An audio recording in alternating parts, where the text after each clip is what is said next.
many of you, I'm hoping to see a couple more hands here, are here to meet other awesome people in product and share ideas.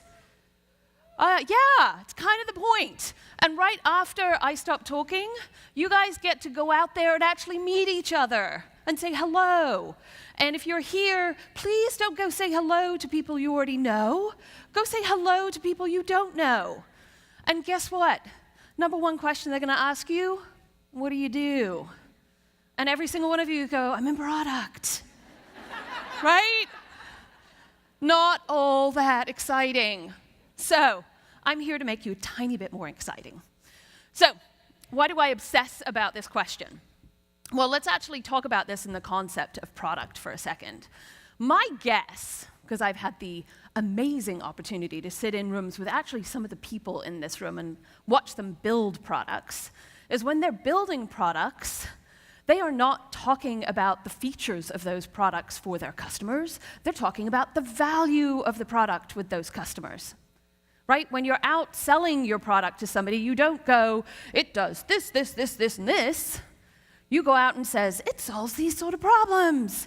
It does this other magical stuff that you really want, don't you? Right? Why then, as people, do we go out and talk about our features? Like we're a robot or something. Like going out and saying, I do X at X company. That's the standard answer for the question, what do you do, right? Well, you just talked about a bunch of features. You actually sounded like a product that wasn't really worth buying. And yet, when you meet somebody, when you meet some people, you suddenly go, oh my God, I want to be BFFs with that person. It's because they've talked about their value. It's because you've connected with them on an emotional level. Now, yes, absolutely, the whole justify on fact still has to be there. The product needs to work. But it's that first interaction. All right, so I'm done talking. I want to start showing. Who wants a new answer to the question, what do you do? All right, come on down, young lady. I did not see a mass of hands. Come on. Hi. Actually, while you're coming up here, I want to talk about this for women specifically, because I'm also a little bit obsessed about this issue. Ladies, I understand that it is unfeminine to brag. I understand that we also get a little bit penalized for it. And yet every decision made about you and your opportunities is made in a room you are not in, which means that when they're making those decisions, there are two key questions that you need to think about. One, are you part of the consideration set? Do they even know that you exist? Do they even know that you are somebody who should be given that job, that opportunity, that promotion, whatever? And if they do, what are they saying about you? Are they saying, and if you want to ask me why I really hate this answer, oh, so-and-so is really good at getting shit done? That's a bummer, by the way. Come find me if you want to know why I think it's a bummer. But I'm going to come talk to, hi, I don't see your name badge because it's all turned around, to Vanessa. Very nice to meet you. We're going to have to do the whole cheat thing, so the whole audience, this is for you. Hello. Hi, Vanessa. Well, thank you for being all brave. And you're going to help me. This is a little scary, but that's fine. It's okay. I promise you, pretty much everybody has kind of gone, oh, that was actually wonderful. Talk about setting myself a nice high bar, right? It's all right. I did this with a one-star general the other day, and when I asked him who he was meeting next to talk about the whole question of what do you do, he said, I'm meeting with the head of the CIA.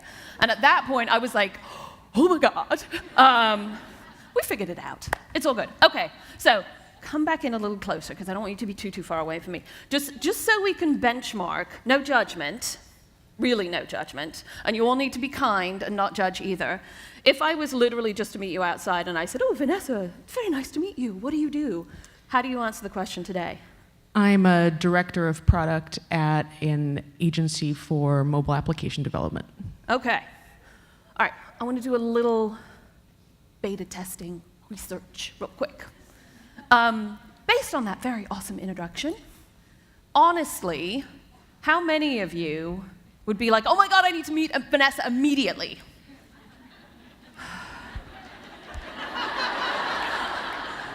Like, we've got a couple, like, clearly there's like 6 people in the room who are not assholes. Come on!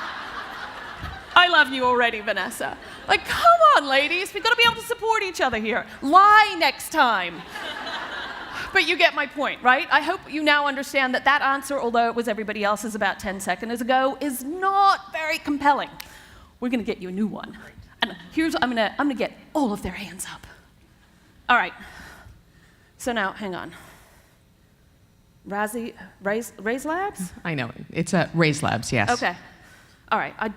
I will pretend I understand what you do. I have no idea. That's great. But that's okay, because I don't need to know. So why are you good at what you do? Time to brag for just a second. So the statement I normally use is that I'm a professional enabler. Talk to me. I work with cross-functional teams, product managers, leaders of organizations to help them define the most important thing. I like that. And why is professional enablement important in a company?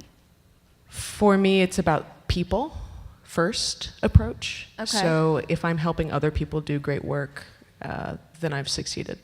Okay. And am I right that when you're building products, it's about people first? I think I heard that in the room earlier. I would hope so. Okay.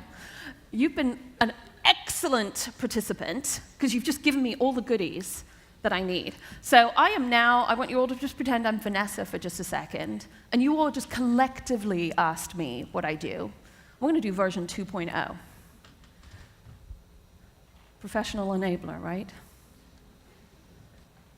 So in the world of product, what you do is you actually bring teams together to solve problems for customers. You enable solutions for customers. But to get there, you actually have to professionally enable the people solving the problems to actually build the products. And so I help teams come together to solve problems for customers so that we can change the world, and I do it today as the, what is your title? Director of Product. Director of Product at Raise Labs. There we go. All right. Only because I love the A/B testing. How many of you now want to talk to Vanessa about the whole, yeah, I can't see all of the hands, but I'd say you got a good 85 there. Bad me. I'll take it. I should have gone nearer 90, my bad. But now, so you've made something, I'm intrigued. I'm intrigued. It's really helpful, so thank you very much. Thank you. You're awesome. All right. I'm now going to give you, because I'm sure some of you are like, how the heck did she just do that? I've done that with probably around 5,000 people this year alone. I'm on a mission to do with as many human beings as I physically possibly can, because the robots are coming. And if you can't, as human beings, articulate your human value, you will be without a job. And I don't want that to happen. I do not need the whole Industrial Revolution nonsense to happen again. That was not good if you go back in history. But I'm going to give you the secret sauce here. And for those of you that are in the mid-career track, guess what? You get an extra session with me this afternoon. It's very simple. All I did was listen for the problem that Vanessa uniquely solved and what was the solution to the problem. And that she was the solution so that you could all go, I have that problem. I want that solution, I want you. And it's that simple. Ha ha. Come find me.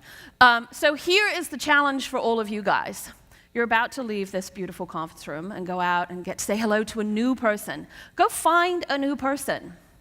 But before you do that, I want you to write down, like, what is the problem I uniquely, FYI, I'm really good at getting shit done, it's not unique. We've already established that one.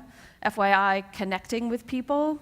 I'm really good at connecting people, although Vanessa had a unique version of that. Is also the number 2 answer I get when I ask this question. So what is the problem that you uniquely solve, and what is the solution to that problem? And then do your intro. And give that a try, like figure out how you would answer that question, and just see what happens. Just see what happens. And if you really want to take this whole exercise a step further, after you've said that sentence out loud, ask the recipient, what did you hear? Because you remember how I said every decision made about you is made in a room that you are not in? Well, that's because the person in the room who is your champion, is your sponsor, is your mentor, is somebody who you met in this room who goes, oh my God, Vanessa was amazing, we should totally talk to her, is then going to say why. And they're not going to know how to say why unless you've taught them how to say why. And getting them to say out loud what they just heard is going to give them a practice session on how to say why. It's also going to give you immediate feedback on you, the product. Because in this conversation, you are the product. So good luck. I'm looking forward to hearing what happens. And for those of you that are coming to the session in the afternoon, I look forward to seeing you then. Thank you.